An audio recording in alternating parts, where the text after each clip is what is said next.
What if you knew you'd never get the chance to make amends again? What would you say in your final message? Would you have waited so long to send it? Or would you have chosen to say everything at once, unafraid of time slipping away? Today, you will witness the final moments of a man who believed he had all the time in the world. He thought life would give him a second chance. He was wrong. I am Lucius Eternus, an angel of death. Stay with me and follow the last hours of Michel Bernard's life. It was a sunny Sunday in Paris. The sky was clear, with a gentle breeze blowing. The streets seemed especially inviting that day, as if the city itself was buzzing with life. But Michel Bernard, 37, woke up in his apartment in the Quartier Latin with a feeling that something had changed. A sense. Something he couldn't quite shake. During the night, he had a dream. Not one of those dreams that fade as soon as the morning light touches the curtains, but one that lingered, vivid. Michel was in a field of flowers, surrounded by intense, vibrant colors. The wind blew softly, carrying a sweet scent, and he felt peaceful, calm, something he hadn't felt in a long time. But when he woke up, the first thing that came to his mind was the face of his father, Jean Bernard, 76. They hadn't spoken in years. Since that bitter argument so long ago, Michel had let time pass without trying to fix things. Pride had built an unbreakable wall between them, and they had let silence consume them. But that morning, something was different.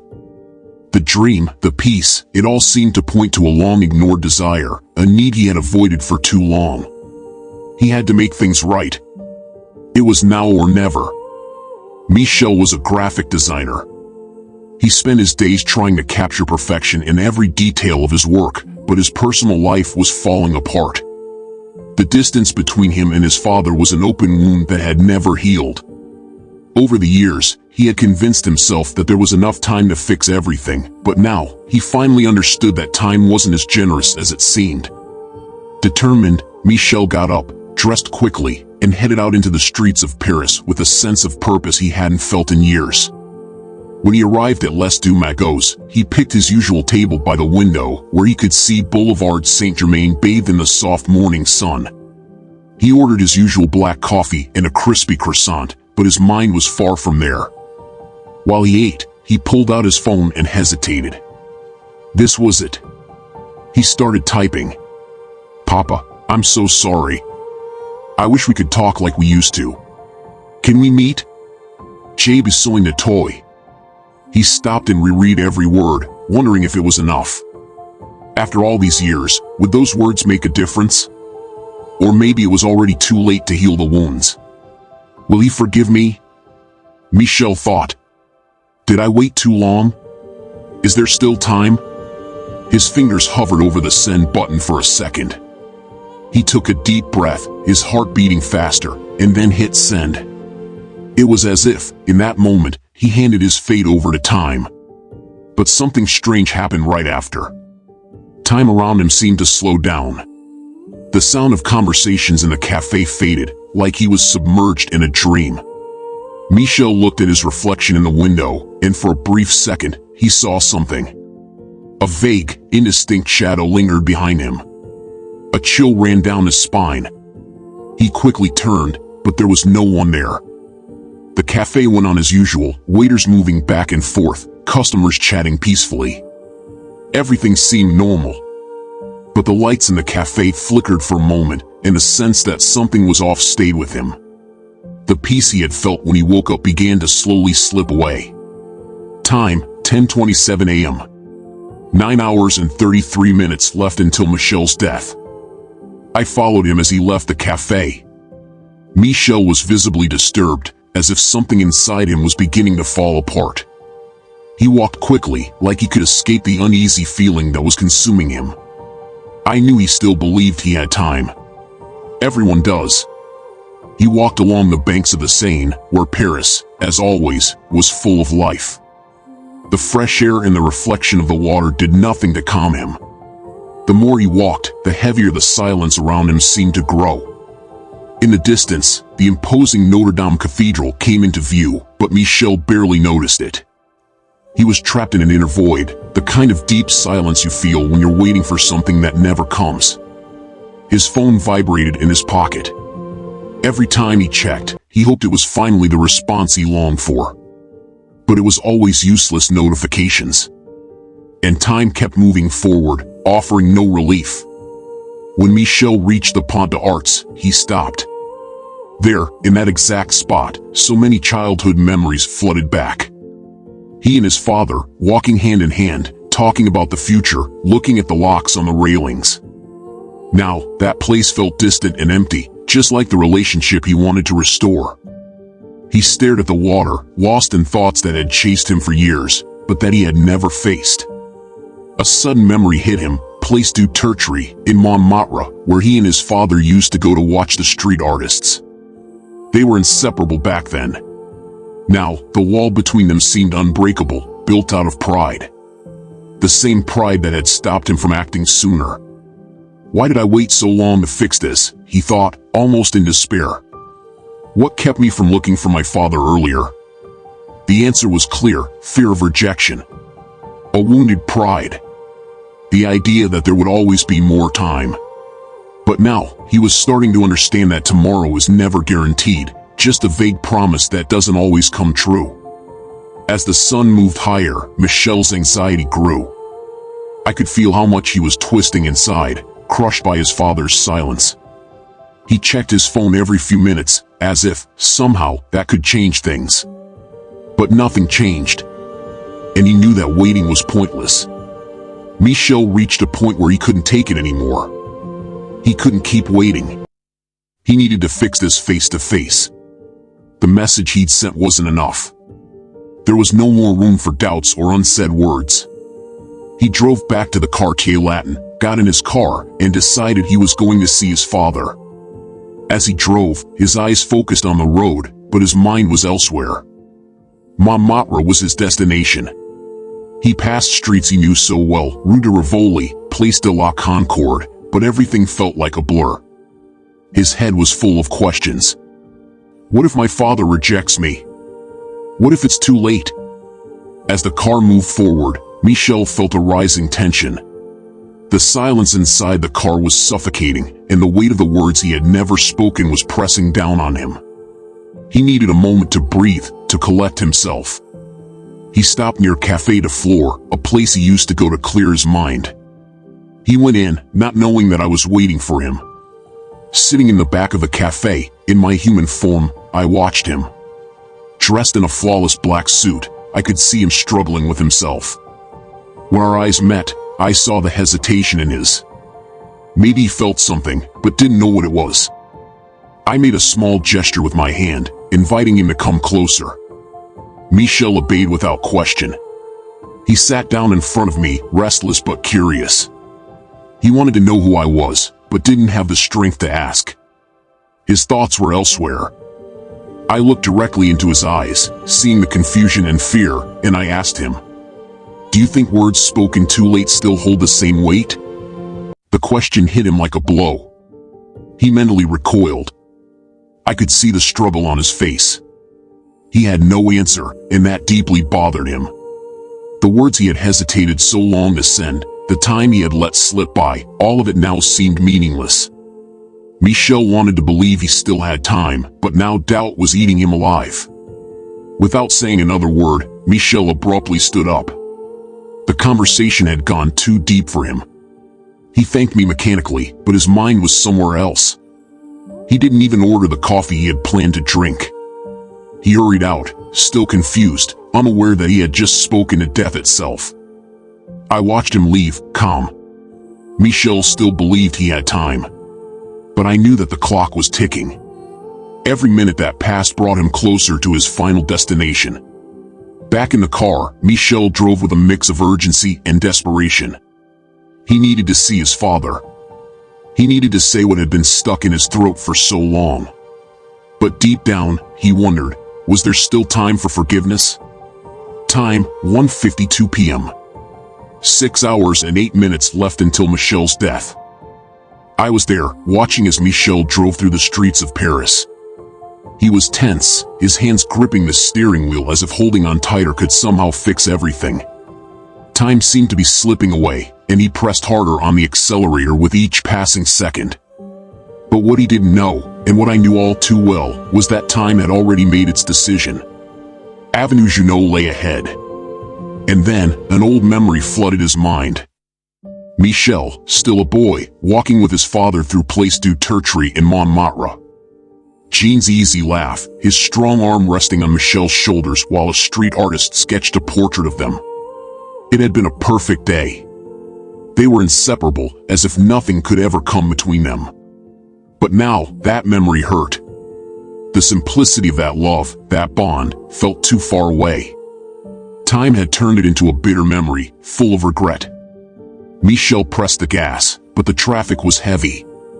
The chaos around him, the honking horns, the endless noise of the city, mirrored the storm that was unraveling inside him. And then, the unexpected happened. A car appeared out of nowhere, running the red light. Too fast for Michel to react. The impact was brutal. His body slammed against the steering wheel with crushing force. The car spun out of control and crashed head-on into a pole. The sound of twisted metal filled the air, and in an instant, the world went silent. Michel was trapped in the wreckage. Blood trickled down his face, staining his shirt. The pain was excruciating, but what weighed on him the most was regret. His head pounded, his breath shallow, but all he could think about was his message. Had his father read it? Was there still time for one last chance? And then, he saw me. I was there, beside him. The mysterious man from the cafe, now in my true form. Michel wasn't scared. There was no room left for fear. He understood what was happening. He knew our conversation at the cafe hadn't been a coincidence. I leaned in and, with a soft voice, said, "My son, you believed you had more time, Michel. But time is never on our side." Then, something shifted. The sky darkened. A massive, blinding lightning bolt, like a final judgment, struck Michel. The lightning of death. It surged through his body, and in that moment, his fate was sealed. With respect and compassion, I moved closer. The silver cord connecting his soul to his body became visible, as if waiting for me. With a gentle gesture, I ran my scythe through the cord and carefully severed it. In that instant, Michel no longer had a physical body. His essence was free. He looked at himself, confused for a moment, but soon a calm washed over him. His shattered body, trapped in the wreckage, no longer mattered. Michel watched me silently, waiting for what came next. In a weak voice, Michel asked, "And now? Is this it? Is it over?" I looked at him with compassion. I knew he carried so much regret, so many words left unsaid. But the end isn't as final as it seems. It's not over yet, Michel. There are still things left to be said, but that doesn't mean they'll never be spoken. Time, which seemed cruel, will bring the right moment. One day, you and your father will meet again. There will be a chance to make things right, to say what needs to be said. But for now, you must rest. Go in peace, knowing this wasn't in vain. Michel looked at me. His eyes, tired but finally understanding. He nodded slowly, accepting what needed to be done. The weight he had carried for so long, the hurt, the silence, began to fade. Peace finally embraced him. I watched as he walked toward the light that opened up before him. His soul was free. The weight of regret had finally lifted. There were no more words. He knew, as I did, that time would bring what was missing. The reunion would come. Michel was gone, and the silence returned. Time, 7:26 p.m. Michel departs from this life. The phone rang. A sharp, insistent sound that cut through the silence of Jean Bernard's apartment like a knife. Sitting in his worn-out armchair, Jean answered slowly, his movements heavy and tired, like someone who no longer expects anything from life. But the voice on the other end was different. There was a gravity to it that Jean didn't immediately recognize. His fingers gripped the phone tighter, sensing something was wrong. The words started to come out, cold and measured. There had been an accident, they said. In Montmartre. Jean heard his son's name, Michel, and a strange sensation washed over him. His heart began to beat faster, his chest tightened. He tried to stay calm, but with each new sentence, it became impossible. And then, the truth hit him. Michel was dead. For a moment, Jean couldn't process it. The words floated in the room, but they seemed distant. He stood there, frozen, as if the world around him had stopped spinning. The son he hadn't seen in so long was gone. It was too much to believe. Jean sank deeper into the armchair, his hands trembling. The pain crept in slowly, like a shadow spreading across the room. He let the phone slip from his hand and hit the floor, but he didn't care. There was nothing left he could do. Without thinking, Jean reached for his cell phone. The gesture was automatic, a desperate attempt to connect with the son he had just lost. When he opened the Messages app, that's when he saw it. A message. From Michel. Sent just hours before the accident. Jean stared at the screen, the words blurred by the tears he couldn't hold back. He read the message again and again, but each time, the pain only deepened. Papa, I'm sorry. I wanted us to talk like we used to. Can we meet? Jabe is sewing a toy. The tears came quickly now. Michel had tried to make amends. He had taken the first step. But now, it was too late. Regret consumed Jean all at once. He remembered every argument, every bitter word, and how he had let time slip away, believing that someday they would work it out. But that day never came. Jean collapsed under the weight of his guilt. He had waited too long. The sobs racked his body. It was a deep, painful cry, full of regret. Each tear carried the memory of a moment he could have shared with Michel, but that was now lost forever. The silence he and Michel had kept for so long was now permanent. There was no going back. There was no forgiveness. Jean looked around at the emptiness. The apartment felt small, suffocating, filled with memories that had suddenly become too heavy to bear. All he wanted was a chance to go back in time, to answer that message, to tell his son he felt the same. But that chance would never come. I was there, watching. Jean couldn't see me, but he could feel my presence. The presence of death is always felt, even if it can't be seen. He knew the regret that now consumed him would stay with him forever. Michel had sent his message, believing that time was on his side. But the words he had rehearsed so carefully were never read. Not by his father. Not by the tomorrow that never came. He left this world hoping that, somewhere, his plea for forgiveness had been heard. And what about you? What if your words of reconciliation were your last? Would you send them with more urgency, or would you wait, trusting in the time that may never come? Remember, death is only the beginning. One day, we will meet again, on the day of your death.